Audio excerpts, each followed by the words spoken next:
everybody, it's Debbie coming to you today to show you another tool that I get a lot of questions about. So I'm going to show you how to make cold brew coffee. Okay, so we're going to be using our cold brew pitcher today. Like I said, I get lots of questions about this one. First of all, a couple of the reasons why you might want to try cold brew, especially if you're a really big coffee person. You know that going somewhere to buy coffee, cold brew coffee, could be quite expensive. Whereas you can make your own cold brew coffee at home, and it's like 30 cents for 8 ounces. So it's a lot more cost effective to actually brew your own. Plus you can customize it, which is kind of cool. So I'm going to be showing you a couple things about this. Also, another reason why you might want to do cold brew instead of regular coffee, I forgot to mention this, is cold brew coffee is actually much more smoother. It's less bitter, almost like a little sweeter than regular brewed coffee. So it's a little easier on your stomach. So if you love coffee, but maybe you doesn't like you as well, try doing some cold brew. You might be pleasantly surprised that you can absolutely love this type. It's super, super easy to do. This is probably like the easiest demo I've probably ever done. And you're gonna see how easy it is. So I'm gonna show you from, well, start to, then I can come back in 24 hours and show you the finish. How's that? So anyway, so I won't make you hang on that long to see the finish, but we're just gonna jump right in and show you how to do this. All right, it's super simple. First of all, this is our cold brew pitcher with Pampered Chef. It has the top, of course, on it. Inside you have the funnel and you have the mesh. And I'm going to go ahead and go in closer if you can see how fine the mesh is on this cold brew pitcher. So the filter, it's very, very fine mesh. So that way you're not going to get your coffee grounds in there too, but it's a very fine mesh. These do come apart to clean. Okay, so we have those, and then you have this cute little scarf, I don't know what you want to call it, get little coat. Okay, so that comes apart. So when you clean this, this is just dishwasher safe. I usually just wash it out and be done with it, but it is dishwasher safe. Take your little coat off of it first. This coat is actually silicone. If you look close, it will actually have an arrow, an up arrow button, up arrow. Okay, so that's the up basically. So when you put your coat on your pitcher, you want to just go ahead and make sure that that arrow is pointing up. So that's the correct way to put it on. So it's actually kind of a customized little coat there. And what this is for basically makes it easier to grip. So because of course this is glass, and this makes it much easier to grab. Okay, so it doesn't slip. So there is your pitcher itself. All right, so what we're going to do, you guys ready for this? We're going to go ahead and put our filter on here. Okay, we're going to pop that right inside our pitcher, and then what we're going to do is take our coffee grounds. Now today we're just going to use good old-fashioned Folger coffee grounds. So this is just a regular coffee, but you can actually, you're supposed to be using is like more of a French press, French roast coffee, which is a little bit more coarse. So if you have the ability to grind your coffee beans at home, or when you go to like Starbucks or Dunkin' Donuts or wherever you go to get coffee beans ground, you can just ask for them to be ground at a French press roast. And it'll be a little bit more coarse. The reason besides that, basically the water will filter through there a little easier, but you know what? It still works with this. So don't get too caught up on that. Okay, so we're going to take a cup of coffee grounds, and the reason why you want to use a cup is because it's actually, since we're not going to be brewing this, it takes a little bit more coffee, okay, to get your flavor out, because again, there's no brewing at all in this. I made a mess. You too can do Pampered Chef, but look, it's all good. Look, make sure it's all good. Hopefully my daughter won't see this. She's my coffee drinker. Okay, so it's all good. All right, so there you go, coffee grounds in here, about a cup. Okay, so then what you're gonna do, pop that right inside, and then you're basically gonna start pouring your water. You're gonna add 5 cups of water, and that's it. That's a pretty simple recipe, isn't it? There's 1 cup.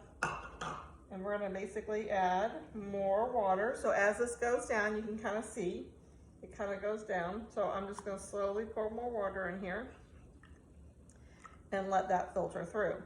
So once we get all 5 cups of water in here, we're just gonna pop the lid on it and we're gonna set it on the counter for like 18 to 24 hours. So right now it's like in the early afternoon, so I can guarantee you this will be on my daughter's. She'll be using this tomorrow morning. She's my coffee drinker here. So she'll be using this tomorrow morning and it'll be perfectly fine. But you can brew it up to, 18 to 24 hours. And then after you're done brewing, you wanna go ahead and lift your coffee grounds out. So you're gonna lift this out and just dispose of this. But right now, leave it in here. Look, it's even already going through here. So yeah, I like the smell of coffee. Not a huge coffee drinker, but I can drink it a little bit better this way than I can with regular coffee. Okay, so we're just gonna continue to pour that in there, and that's as easy as it is. Okay, now once you brew it, like I said, 18 to 24 hours on your countertop, then you're gonna take that insert out. You're gonna go ahead and dispose of your grounds and everything like that and clean that out. But then you can go ahead and put your pitcher right inside your fridge and store it for up to a week. So you can just leave it in your fridge for up to a week and you're good to go. Now how you serve it is another thing. So I'm gonna go ahead and scoot over here. And that's kind of the fun part of this. You can serve it with all these different ways. So you can basically just drink it. If you just want to drink cold brew coffee straight, go for it. You can actually add a little bit of milk to it. You can add your regular sweeteners and stuff to it. You can do your special milk. So let's say you want to do like a coffee creamer. This is like a mocha, and this is a dairy-free creamer. You can do, these are just a couple of the ones that we have at our house.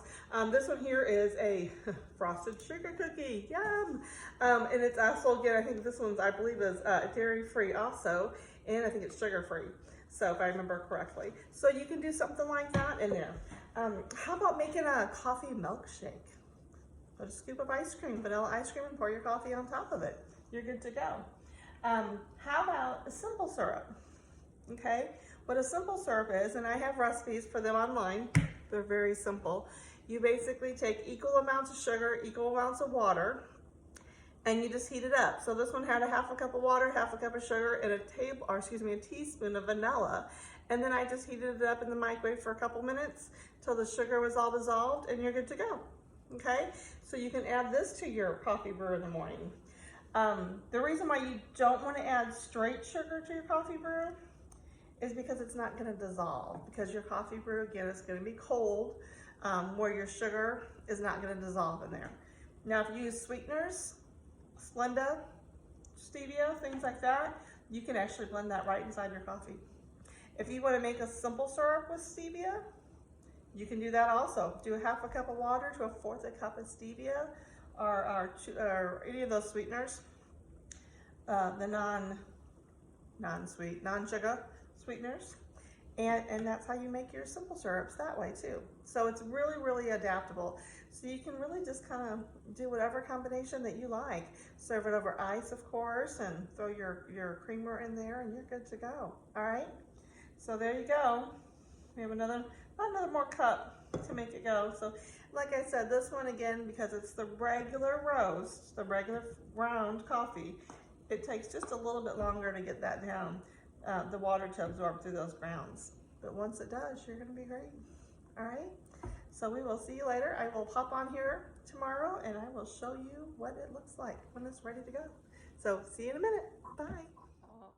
All right, good morning y'all. We are doing some of our cold brew coffee. It's been the next morning, and my daughter is gonna actually show you what she does to her coffee. She makes some protein cold brew. So she has a half a cup of almond milk, and she adds a scoop of the protein powder and likes to kind of whisk that up a little bit. So this is her little protein cold brew coffee that she likes to make. I think her little battery, you need your battery for your battery. It's going. So this is just one example of how you can make your cold brew. So she took the extra grounds out of the coffee already. So the grounds are gone. So she took that out and disposed of it.